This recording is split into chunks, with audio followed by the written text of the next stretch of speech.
Ah là là là là, Foot de rue, c'est certainement le dessin animé de mon enfance et celui de plusieurs millions de Français. On a tous essayé de les imiter et moi c'est avec plaisir que je faisais la botte des technos. Bon ok, c'était une reprise de volée, enfin c'était pas une reprise de volée mais une tête, c'était classe, mais bon j'espère juste que j'étais pas le seul à le faire. Partage.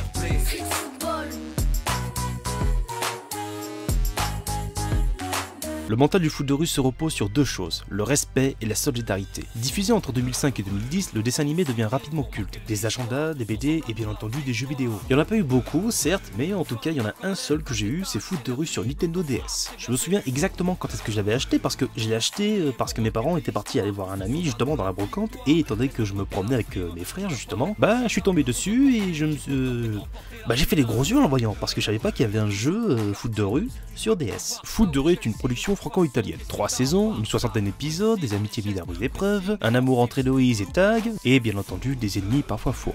Alors déjà il est hors de question que je parle de foot de rue extrême parce que quand je vois Samy faire des petits sauts avec ses rollers, j'ai l'impression de voir une pub pour le shampoing. Sa formule originale d'huile d'argan rend vos cheveux absolument sublimes. Dès le premier épisode, on nous montre des amis en train de jouer. Un de leurs coéquipiers perd son ballon, dédicacé par Zidane, enfin plutôt raquetté. Oh non. Et c'est là que tout commence réellement. Un défi amène le groupe à faire un match et ainsi de suite. Héloïse qui nous est présentée comme une fille forte et je dois avouer que c'était un peu mon modèle quand j'étais petit avec Vincent et Nyama. Bref, vous avez vu les épisodes et les saisons, donc inutile de vous dire comment ça se passe. Avant de parler de la finale, il faut que je vous parle d'un point assez important dans Foot de rue. Le dessin animé a eu pour bonne idée d'intégrer une fille dans chaque équipe et de le rendre obligatoire. À l'époque, malheureusement pour vous mesdames, le football féminin était très peu popularisé. Pour certains, ça n'existait pas même. Il y a une scène en particulier dont je voudrais vous parler. Dans le dernier épisode, Tag repart avec son père. Gabriel ne peut pas jouer malheureusement, Tag est parti après la demi-finale, Héloïse et No passent le flambeau alors à la nouvelle génération, ce qui donnera une 4ème saison en 2022.